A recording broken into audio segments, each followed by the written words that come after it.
vida. Estamos hoy en los síntomas de restitución en la esquizofrenia y la fantasía de reconstrucción del mundo. En psicoanálisis, respuesta necesaria. Comenzamos, dice así.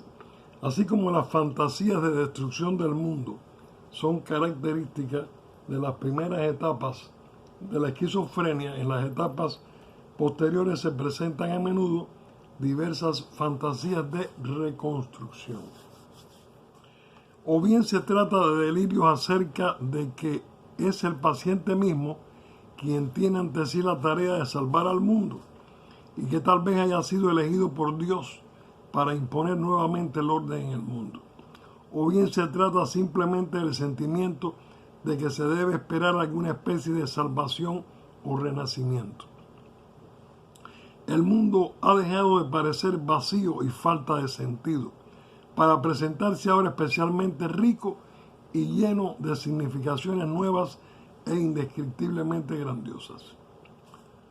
Todo es percibido con un significado distinto, oculto a veces, otras veces claro, pero casi siempre profético y simbólico. El paciente puede sentirse objeto de revelaciones de toda índole.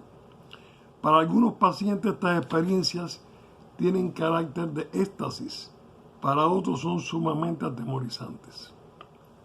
Todas ellas representan una percepción interna de las tendencias a restaurar aquello que fue perdido a causa del narcisismo patogénico y el carácter promisorio o atemorizante de las vivencias representa respectivamente la actitud del paciente esperanzada o sin esperanzas frente a esta tarea.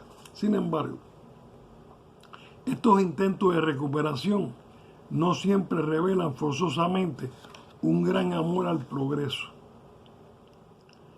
La salvación, entre comillas, es sentida a menudo en forma pasivo-receptiva y ostenta signos de la unión mística narcisista, de la más profunda unión oral del sujeto con el universo y del restablecimiento del primitivo sentimiento oceánico. Los delirios religiosos, por regla general, tienen su raíz en anhelos de salvación de este género, unidos a intentos de dominar las abrumadoras e indescriptibles sensaciones esquizofrénicas mediante la verbalización. Las palabras usadas en esta verbalización son tomadas de la tradición religiosa. Dado que la tradición religiosa es en nuestra cultura de carácter patriarcal, una verbalización de esta índole ofrece una oportunidad especial para la expresión de las contradictorias tendencias de los complejos paternos del paciente. Esto es especialmente importante en el hombre, en quien el proceso psicótico en conjunto tuvo como punto de partida la defensa contra los sentimientos homosexuales ambivalentes hacia el padre. La dependencia del hombre moderno frente al padre patriarcal y a los dioses de carácter paterno es menos profunda. Sin embargo, que la dependencia que por razones biológicas siente todo hombre con respecto a la madre que ha cuidado al bebé durante su periodo pasivo dependiente. No es raro por esto que las ideas delirantes de índole religiosa de los esquizofrénicos presenten rasgos matriarcales y cierto parecido con las antiguas religiones de carácter materno. Bien, ahora vamos a continuar con algo muy importante que son las alucinaciones. Las alucinaciones son sustitutos de las percepciones que se producen luego de la pérdida o menoscabo de la actitud para la prueba y juicio objetivo de la realidad. Se produce la proyección de factores internos que son sentidos como si se tratara de percepciones externas. El término sustituto de las percepciones no debe entenderse en el sentido de que ha desaparecido toda percepción real. Las alucinaciones se producen al mismo tiempo que las percepciones y a veces incluso entremezcladas con estas en calidad de ilusiones. Dos preguntas deben ser contestadas. ¿A qué se debe que ciertas impresiones tengan rasgos característicos de percepción en forma tal que excluyen toda duda sobre su realidad objetiva? Y dos, ¿cuál es el contenido de las alucinaciones? Es decir, ¿qué factor es el que determina qué ha de ser lo que los pacientes creen que perciben?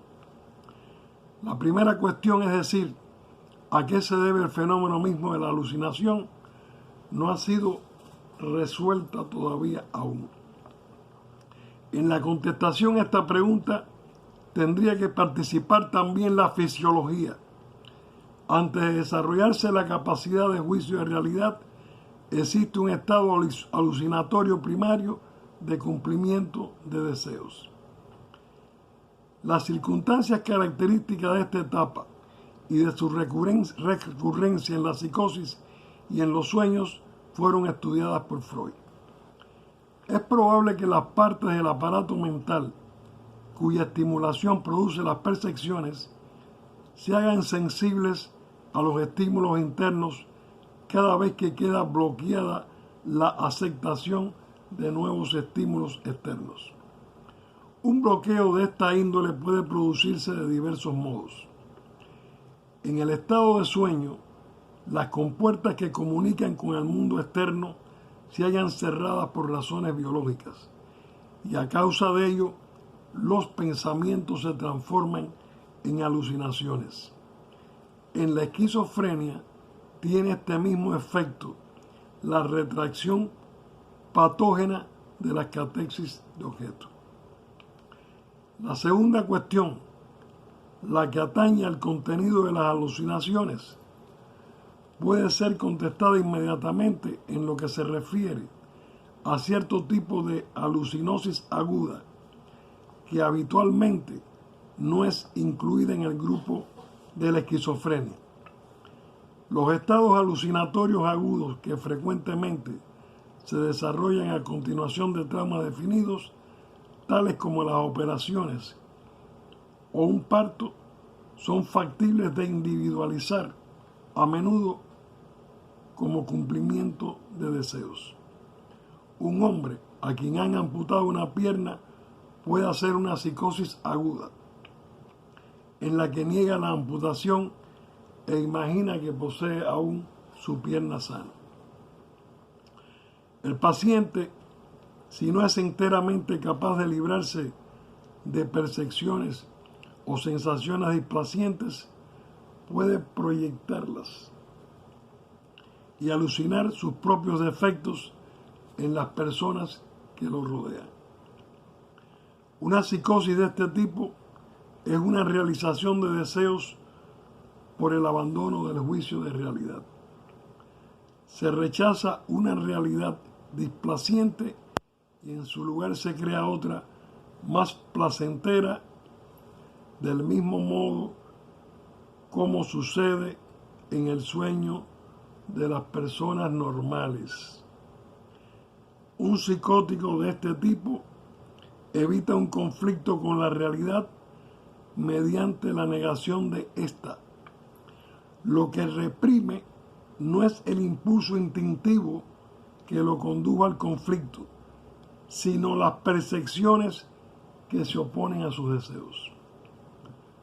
Una vez más, esta ruptura con la realidad toma la senda de la regresión, de tal modo que el paciente vuelve a sumirse en el estado de realización alucinatoria de deseos en que vivió antes de adquirir la capacidad de juicio de realidad.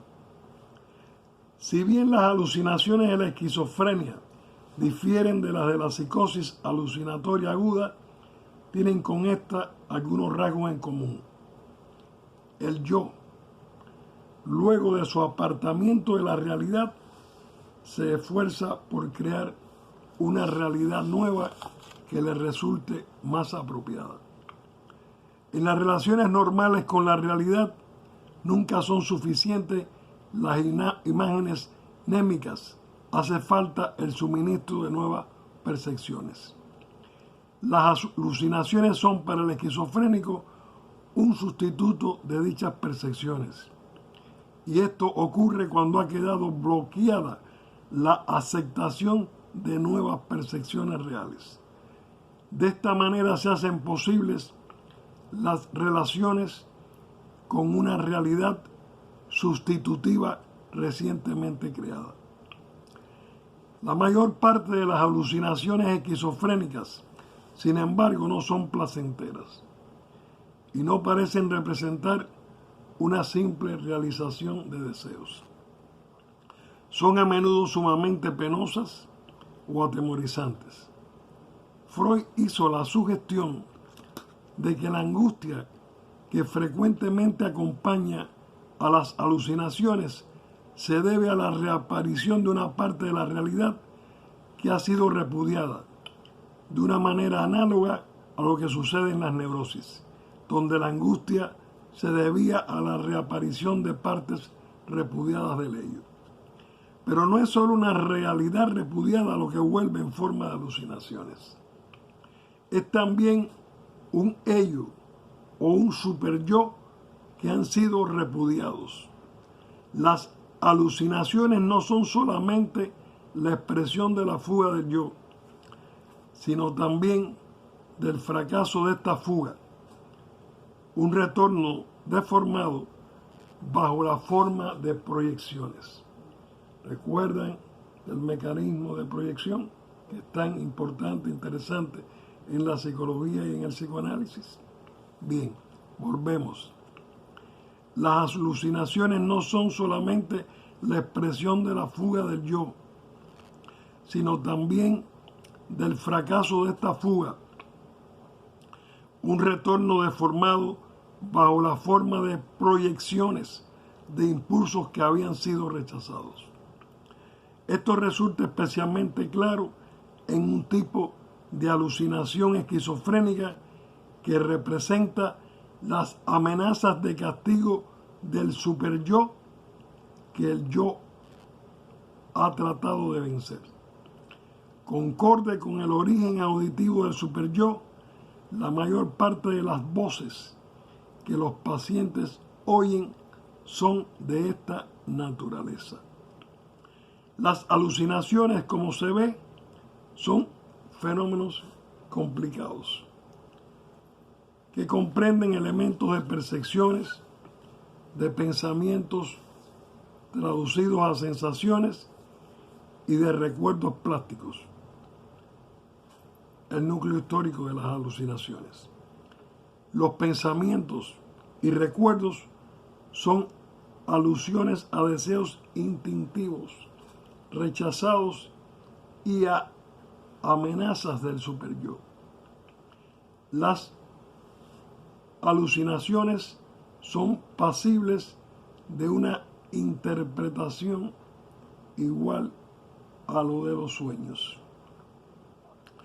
Amigos de la vida, hasta aquí este tema tan complejo, pero lleno de una dinámica que se puede llegar a entender.